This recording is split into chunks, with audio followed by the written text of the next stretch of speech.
go In the Huddle on the Woodward Radio Network. In the Huddle is driven by Mills Fleet Farm. From Tanner Sports Grill in Kimberly, here is Justin Hall and Packers defensive back Davon House. And good evening from Tanner Sports Grill in Kimberly. We are in the huddle on the Woodward Radio Network along with Packers cornerback Davon House. I am Justin Hull, and unfortunately this will be our final show of the year. Season coming to an end yesterday, 23-20 at the hands of the San Francisco 49ers. Never easy dealing with this day after the end of the season, is it, Davon? No, it's not. So far it's been 3 years in a row, 2 by San Fran, and it seems like it keeps getting worse every year. I was going to ask you that. I mean, as the years kind of go on here, I know Jordy Nelson kind of talked a little bit about it after the game. It kind of makes that, for them, you know, the guys that were here in 2010, make you appreciate the Super Bowl a little bit more. But, you know, for you guys getting to play in the postseason 3 years in a row and coming up empty, I mean, it's year in and year out. It's got to be a little bit harder to deal with. Yeah, it is. Especially this year, it's probably hit the most because I played a lot this year. Played a lot yesterday too. So I feel like I contribute somewhat to the win or loss. Ended up being a loss yesterday, so it hurt a little bit more. Yeah, well, we got a lot to get to with the offseason, kind of taking a look at the Packers, some of your plans for the offseason as well. We'll start by going over that game yesterday. We'll start with the weather. You know, a lot was made about how cold it was going to be heading into the week. When you got out there, how cold actually was it? It was cold, but I don't think it was as cold as it was Atlanta game or how cold it was during Thursday's practice. It was freezing. But it was still cold, though. Yeah, Mike made you guys practice outside this week. I'm sure that was a popular decision, right? Yeah, but every week we practice outside, especially when we play at home because we're playing outside, or when we go away games and they're not in the dome, we'll practice outside too. Well, game starts on the first drive, almost, I hate to say this, on cue for the season. Sam Shields goes down, Mike Neal goes down, both in that first drive. And Shields' injury got you into the game. I know you're always ready, but you know, you're walking out there, you see Sam coming off. Just kind of take us through getting ready to step out there in the moment and, you know, being Mr. Johnny on the spot. I mean, as soon as Sam went down, I said a little prayer that wherever happens, you know, that it's not that bad, and that he has a speedy recovery. And I just told myself that just waiting. I've been waiting for this opportunity since I've got taken out. So just take advantage of this opportunity and don't be scared to make plays. And you know, just trying to just calm myself down and continue to have faith in myself. And you know, I told myself before the first snap, whatever happens, I'm gonna give all the glory to God, whatever happens. Well, you got in there on the first couple of drives, a couple of big plays in the end zone. You know, a couple of pass breakups on third down, forcing the field goals. I mean, how huge is that for the defense, you know, in that moment in the game, and they're driving down, and then all of a sudden they get to the red zone and, you know, put up just 3 points on each of those drives? It's big, especially the situation we was in. Sam went down. I mean, they're marching, and then they end up having the ball in the red zone. Red zone stops are always the biggest. I was just glad they threw it my way because I figured they were going to come my way, and I was ready for it. So just play the best way I can play it and make a play on the ball. That first drive, couple of turnover opportunities there. Tremont had one in his hands. I know the fumble that was pushed out of bounds. Obviously, Micah late, and we'll get to that in a second here. But we kind of talked about it earlier in the year with turnovers and how they came in bunches, and you guys were doing well. But it's amazing how in this league, how one bounce of the ball that way, and you know, we could be previewing a trip to Carolina with a couple of those plays. Yeah, it's just the nature of the game. The game's about. The game's. Sorry, but this game is about. Every inch matters. We'll talk about it later on with the field goal block, but literally every inch matters in this game. So does the pick or the fumble recovery make a difference? We'll never know. Yeah, that's kind of the way to go. I know Tremont did get the interception. You guys marched down, scored 7-6, took the lead there. And it seemed like the 49ers, one of the teams, and, we talked about them last week. You mentioned they might have been the toughest team that you saw this year. But it's the signs of, I think, the great teams, and you guys did a lot of that this year, of taking advantage of the opportunities. Each time that punch comes in, the counter punch, and it seems like they were able to do that. Each time you guys scored a touchdown, they came right back and scored one themselves.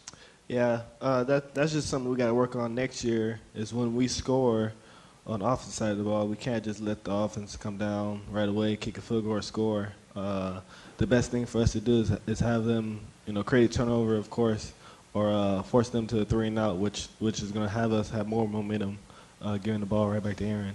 Yeah, we mentioned the Micah Hyde play before, and it's kind of a tough one. I know he was, obviously, I think took a lot on his shoulders with that play and not being able to come up with it yesterday. The media talked to him a lot about it, but I always say one play doesn't decide a game. That's if he catches the ball, that's a tough catch for him to make. Leaning back, jumping up high for the ball, trying to high point the ball. So that's a tough catch. So if he was to catch it, great job. The way I look at it, it was still a great play on the ball. The man didn't catch the ball. So 3rd and 10 now. Now let's get off the field on 3rd down. You almost got the field goal at the end. It's kind of, take us through that one and being able to, shoot off the side and have an opportunity at it. Well, it was just an all-out type thing. I don't think I was even supposed to go in the play. But I told myself I'd rather go out there, give it my all, than not go and be like, I think I probably could have blocked it. Going into the week, I was thinking I was going to do strictly special teams. So my thing was I was going to try to get a game ball on special teams, and it was by blocking a field goal. By watching the film, I noticed they had a big tendency of when the ball was coming out. So throughout the game, I saw that the tendency held up. So I told myself, when they're kicking for a longer field goal, or if the game's on line, that's when I'm going to use my tendency and go get it. And I saw that, the tendency held up and dove for the ball. And from watching the video, it went straight through my arms. Was there a flag on it? Yeah, there was. But by watching the film, slow-mo watching the film, I don't think I was offsides. Okay. But if you would have blocked it, the flag was out there. Oh yeah, okay. I would have blocked it again though, because my tendency held up. But 9 out of 10 times I'm blocking it. Well, we're hanging out here with Davon House tonight, wrapping up the 2013 season live from Tanner Sports Grill in Kimberly. More In the Huddle coming up here on the Woodward Radio Network.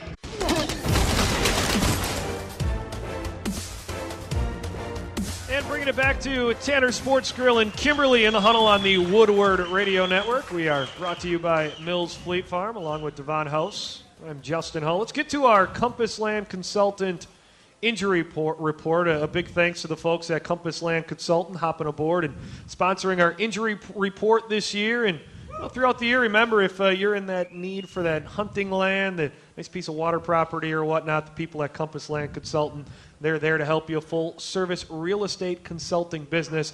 Give them a call today, 800-548-6933, or you can check them out on the web at clclands.com. And before we go any further, Davon, we have to thank the people coming out here to Tanner's tonight, braving the negative 20-degree weather, negative 40 wind chills to come on out and wrap up the season. Without you guys out here, the show wouldn't be possible. So definitely a big thanks to everyone coming out throughout the season. We definitely appreciate your efforts in supporting the show. So talk about today a little bit, Davon, here. We mentioned before kind of the last day of the season.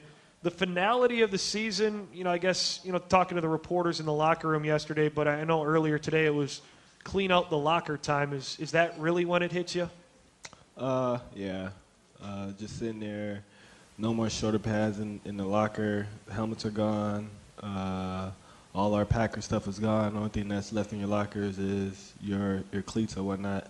So, yeah, it dawns on you a little bit.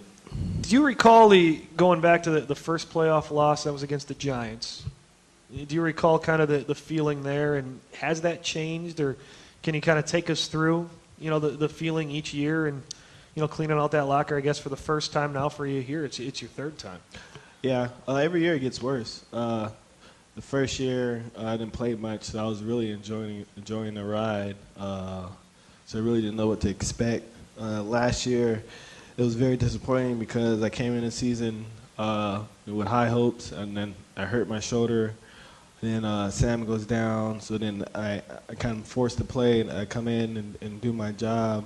And then San Fran comes along in the playoffs, and I'm inactive, and we lose. So what hurt that the most was I was inactive, and I feel like maybe if I'm out there, I can make a difference. But all I can do is root for my team from the sideline and wish them luck.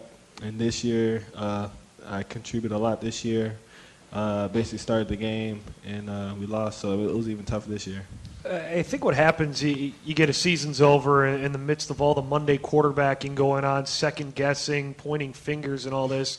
I think one thing that gets lost is just how hard it is to win in the National Football League.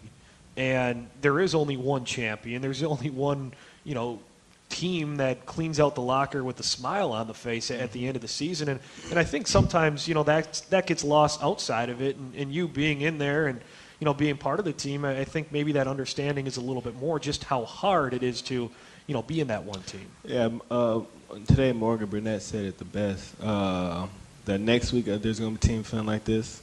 A week after that, there's going to be another team feeling like this. And at the end of the day, there's only going to be one team that's going to be happy.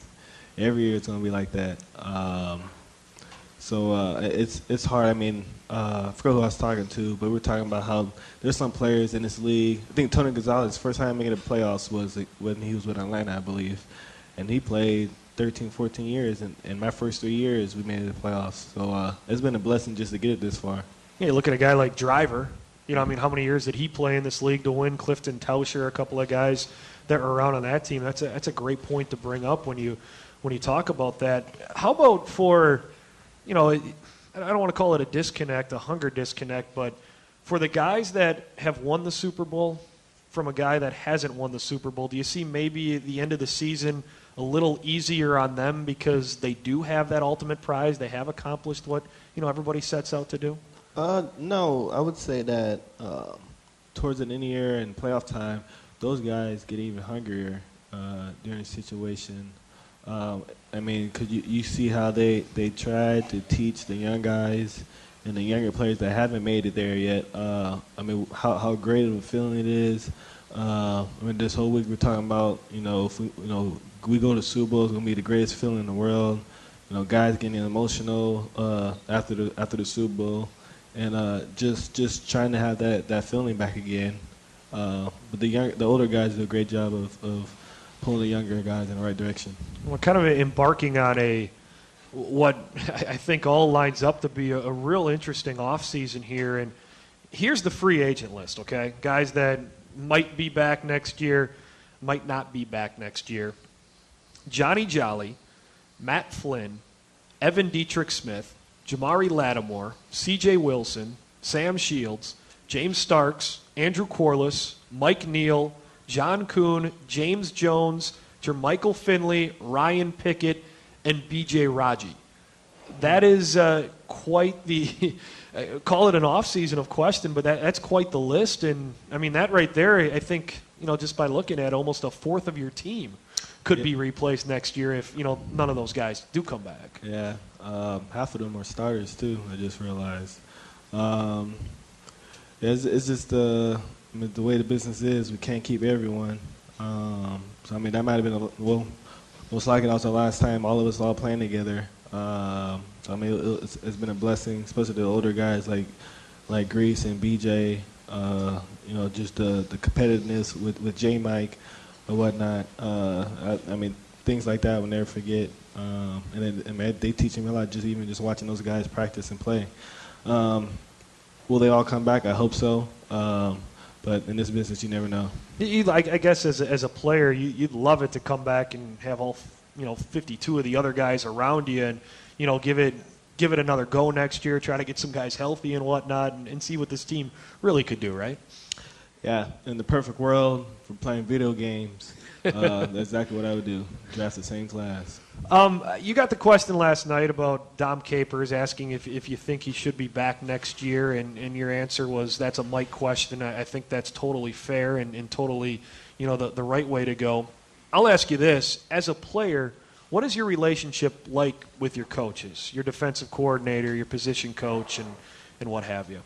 Well, I'd say that we're really close, each position with their position coach. So Joe is my position coach, so I'm really closer to him than I am to Dom. With all the questions, I go with Joe first, then Joe takes it up with Dom type thing. Really, the times we really talk to Dom is during our team walkthroughs or the exit interview times. When we really sit down and talk to him. But it's usually talking more with our position coaches. Is there more of a relationship with the head coach, with Mike, than it is with Dom? What was that now? With Mike, do you work more with Mike than Dom, or is that kind of where does he fit into that progression? Does he just oversee everything? It's Joe, Dom, then Coach McCarthy. How about Ted? How often is Ted around? How often do you get an opportunity to talk to him? Well, Ted's around all the time. You'll see him every day. But, I mean, with me, I don't know if when I see a guy like Ted and Coach McCarthy, and even Dom sometimes, I don't know if I should say hi or just keep my head down and keep walking. I feel like I'm still a young guy on this team. I feel like, I'm still earning my stripes, so I can't sit there and have a conversation with them. I was already brought up, speak when spoken to type thing. When I see them, I'll say good morning, or I'll give them a head nod. They don't say nothing back, I'll just keep walking. Ted seems like a hard guy to figure out what to start a conversation about with. Yeah, he is. He is. It is. It's tough. I'm going to blanket question here, and I know that it's an excuse, and nobody likes excuses, but injuries. I mean, a month from now, 2 months from now, looking back at the season, is that fair to use as an excuse for this season, or kind of a caveat to it? Every year there's going to be what ifs. What if A-Rod never got hurt? What if J. Mike was here the whole year? What if Randall never got hurt or whatnot? What if Clay doesn't break his thumb? But it's just the sport. It's tough on our bodies. The teams like 49ers that not too many people get hurt, I tip my hat to them. Yeah, and you look at it too, and I'll just say this: if you take that list of injuries you guys have, you gave it to any coach, general manager around the NFL, and said make the playoffs, win your division. Good luck with doing that. We're hanging out with Davon House tonight in the Huddle. More coming up here on the Woodward Radio Network. And we are back here at Tanner Sports Grill in Kimberly in the Huddle on the Woodward Radio Network. In the Huddle brought to you by Mills Fleet Farm with Davon House. Justin Hull here one final time for the 2013 season. And one final thank you to our man Lenny, LNS Classic Limousine. Lenny and Sue, they do a great job. Lenny does have the night off tonight, but I know Lenny's listening right now. You are the best, Lenny. You guys are the best. Thank you so much for all the help and getting our players here, I think, every week on time this year, which is a great accomplishment there. But hanging out with Davon here, and Davon, I guess when you're leaving the locker room, how are those conversations like with your teammates? Is it kind of like we'll see you in a few weeks? Kind of is it like the last day of school? I guess, is that the best way to put it? Yeah, I guess you say just like that last day of school. Just everyone be safe. What are you doing? Where are you going? Type thing. A lot of people are going back home, just relaxing. Because a lot of people have families. Yeah. Getting out of this weather. Yeah, that's a big must. Probably a big common theme there. How about when you're having that conversation, I guess, with a guy like you mentioned, Raji or Corliss or Sam Shields, guys that are potentially free agents, and you really have no idea what the future holds. What's that final conversation like? It's kind of more, type thing. After they say bye, when it's kind of like, dang, that might be the last time I see him in his locker room.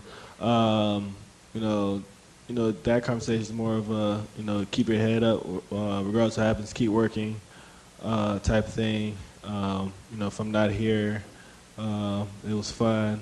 If I'm back next year, then let's get at it or whatnot. And then you mentioned a few weeks ago, I mean, as you feel as a player, I mean, you have this contract that goes through so many years, but, I mean, you don't know what could happen. You get traded this offseason. I mean, there's so many different things that could happen. So it's kind of, I guess when you are saying goodbye, there's always maybe that in the back of the mind. Yeah, it is. I mean, even with me, I don't know if I'm going to be here next year.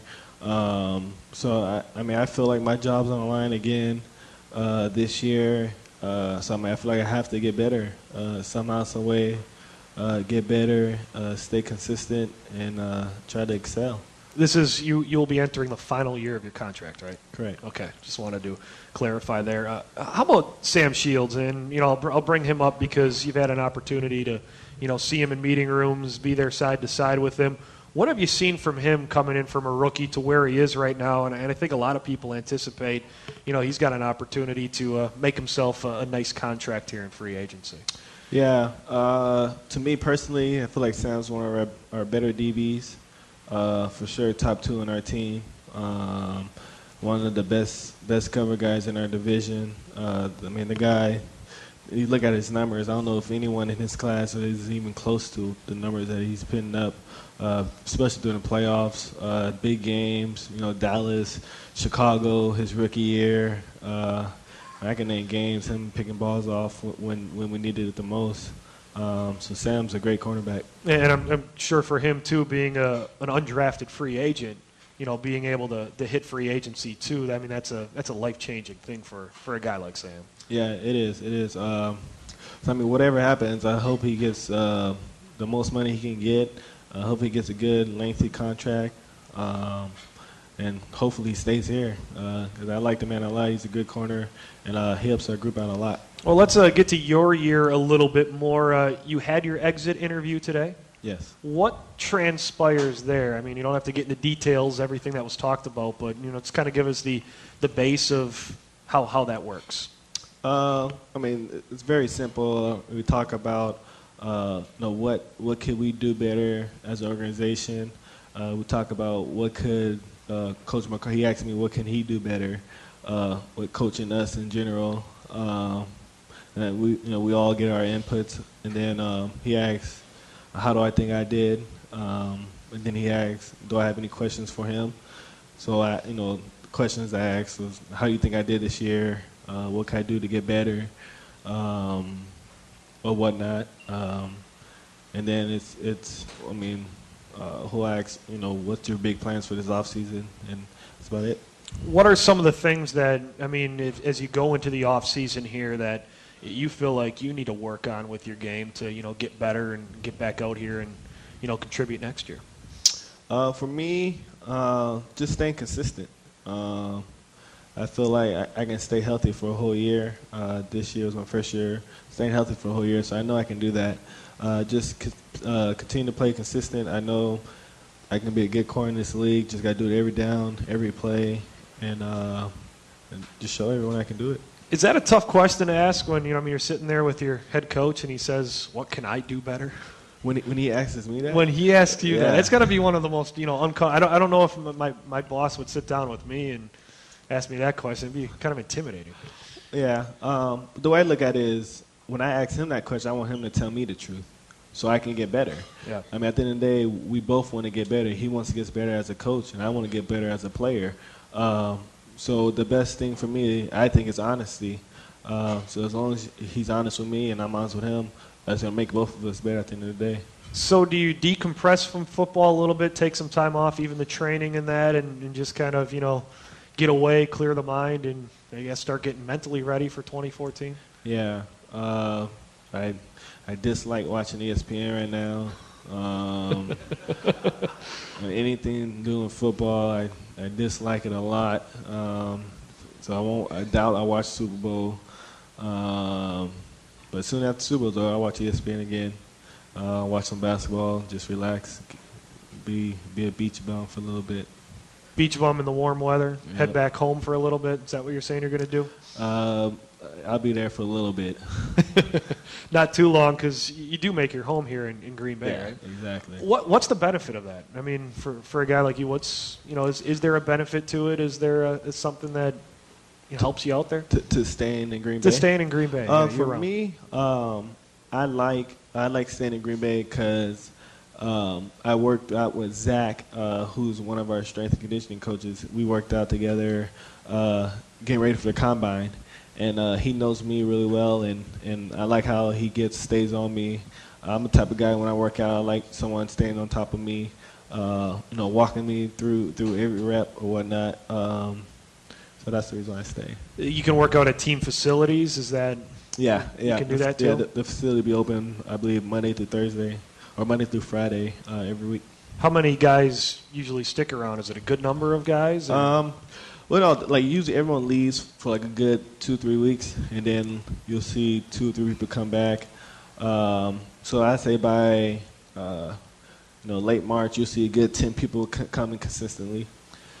Do you follow the draft at all? I mean, are you one of those guys that's in there and kind of watching, seeing what you guys do to get better? Some of these guys you bring back in. Like I won't watch the draft. I'll say I'll watch the first round. Just to see what our division's doing and to see who we get. Then after that, I won't watch it at all. I'll see if anyone from my school got picked up. And then when the whole draft's over, I'll see who we drafted or whatnot, and then that's about it. Do you remember what the scouting report was on you back on your draft day? Yeah, yep. It was a tall, lanky guy who can run, who excels in press coverage. And one of the downfalls was that I didn't play against elite competition. Didn't go to the Senior Bowl, and that's all I can really remember. It's funny to see. I mean, and I remember one of these stories. I think Jerry Rice, the big knock on him was he wasn't fast enough. Yeah. Kind of worked out okay for a guy like him, right? So what will you do non-football related here for the next few months to, bide your time and, like I said, decompress? Thinking about trying to be a golf pro probably. A golf pro? Yeah. You started just last year, right? Yeah, I'm that good though. Really?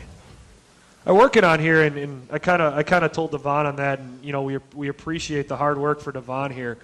I'm working with. I sent an email today to the Milwaukee Brewers because we'd like to get Davon the opportunity to do one of his dreams, and that's throw out a first pitch at a Major League Baseball game. So hopefully we can do that. We'll let everybody know, and you can head on to Miller Park and see Davon try to knock the catcher backwards, right? I love that.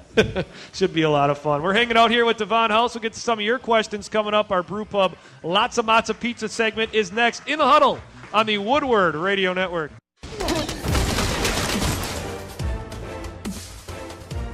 And we are back at Tanner Sports Grill in Kimberly, our season finale edition of In the Huddle on the Woodward Radio Network, brought to you as always by Mills Fleet Farm. Davon House with us here tonight is get ready for our Brew Pub Lots of Matzo Pizza Ask the Players segment. Got a few questions Facebooked in and tweeted in today. The new Brew Pub Pizza specifically designed with the hungry person in mind. It's big, it's bold, it's outrageously delicious. I've been practicing mozzarella all day. I screw up on the word delicious, but yeah, half pound of Wisconsin mozzarella cheese. Premium meats and veggies topped with over, again, 1/2 pound of Wisconsin mozzarella cheese. There we go. You can find them on Facebook. I like them there, the Brew Pub, Lots of Matzo Pizza, and check it out at your local grocer. It's good stuff. I know Davon's had some this year. It's definitely delicious. All right, let's get to some of these questions. First one coming in from Ted in Marshfield. Wants to know if you guys vote on or receive team awards at the end of the season. Negative.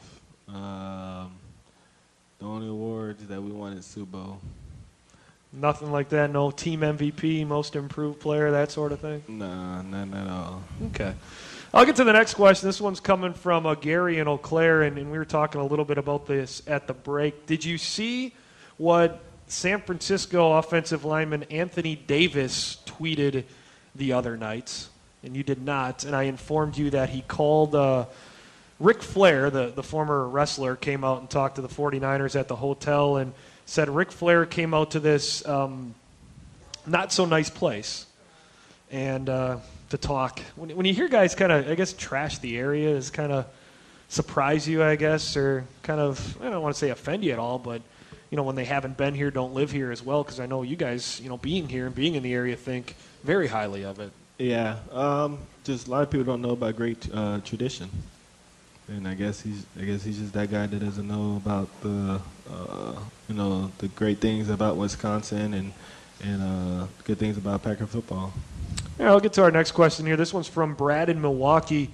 Brings up Casey Hayward, and do you feel he was an underrated, maybe under-discussed injury this year? Because everybody's talking about A-Rod and Clay, and he really had a great year last year and had a hard time getting out there this year. Yeah, I tell you now, if Casey doesn't hurt his hamstring, I tell you now we're a better defense. That means we have better packages. If one man comes down,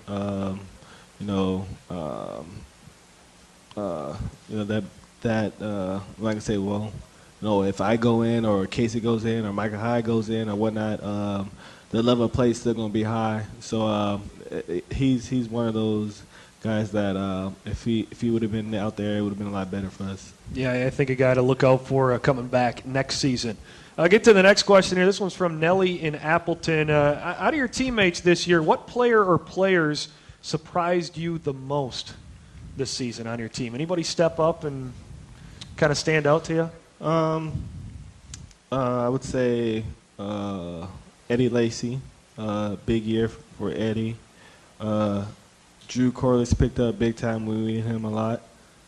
On the defensive side, Micah Hyde has some big returns on special teams.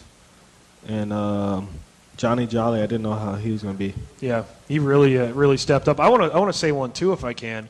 How about David Bakhtiari coming in as a fourth-round pick, and our co-host here on the show? I'm really impressed by the job he did. I know he got knocked out of the game, concussion protocol, and wanted to come out here this week, but couldn't make it. But he really stepped in, and I thought did a phenomenal job this year as a fourth-rounder on the blind side of maybe the best player in the National Football League. Yeah, he'll be one to excited to see where he goes from here as well. Alan Milwaukee asked, did yesterday's game take over as the coldest game you played in? Also, how was the field? The grass looked more like Soldier than Lambeau Field. It did look like Soldier Field. But no, I still have to say Atlanta. That Atlanta game was freezing, and the field was horrible too. This field was bad, but it wasn't as bad as Atlanta's. All right, next question. This one's coming in from Karen in Appleton. When is the baby due again, and do you know what you're having? And do you plan to post pictures on Twitter and Instagram, keeping everybody informed? Baby's due in June, and we don't know yet. I was thinking about creating the baby's own Instagram. It would the pictures would be strictly for the baby. I think it would be fun. You seem excited. Pretty excited, I yeah. am. Is he excited? Yeah. Is he more excited than you are? No. Talking with Davon's wife over there. So, last question here on our Brew Pub Lots of Matza Pizza Ask the Player segment, made with mozzarella cheese. There we go.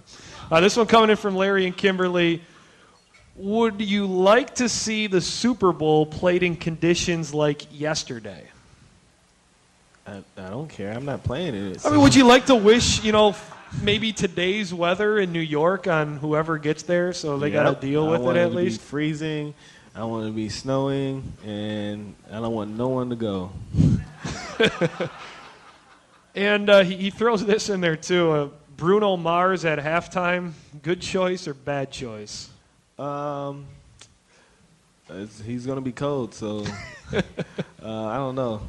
We'll see what he plays. All right. You a Bruno Mars guy, I guess? No? Okay. Some of his songs are good. Okay. Will I go buy his CD? No. I'm not the type of guy to go buy CDs. So I won't know. I won't be watching. Well, we're tossing out thank yous tonight, and a big thanks to all our affiliates statewide. Without you guys, again, this show is not possible. All the people, too, to bring in questions this year on Facebook and on Twitter. Really do appreciate it. Makes it a lot of fun, and your input on the show is definitely, we thank you for it. One more time, we'll bring it back from Tanner Sports Grill in Kimberly, hanging out with Davon House tonight in the Huddle on the Woodward Radio Network. And back one final time at Tanner Sports Grill in Kimberly. Tough to say that, but we press forward in the Huddle on the Woodward Radio Network. In the Huddle brought to you by Mills Fleet Farm. Davon House with us, Packers defensive back. And looking forward here, Davon, and unfortunately the playoffs do go on even without you guys. I know you said you're not going to be watching. You don't care. You have any pick? You want to give us anything? I always say whoever beat us, I want them to win. So at least we can say we lost to the champs. Even though I don't like the Niners. It's funny because I grew up a Niners fan. I didn't talk to my dad all week because he's a Niners fan. How does that work? He's your dad. Shouldn't he be a Packer fan? Or No. Wow. He's not. So... because I don't want to hear my dad's mouth. Yeah, so, but I'd rather say we lost to the champs, though. Okay, yeah, that was actually going to be my next question for you. So he's going with the 49ers. Let's find out who the crowd wants, okay? So we're gonna decide this by reaction. So cheers for yes and boos for no, okay? Do you guys want the 49ers? Seahawks. That was a little louder. Yeah, that was louder. Panthers.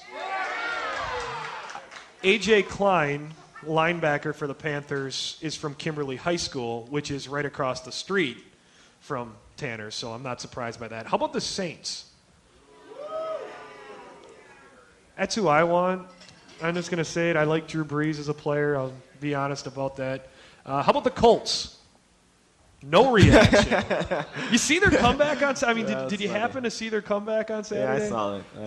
That was unbelievable. I think Andrew Luck is kind of putting himself in that next category.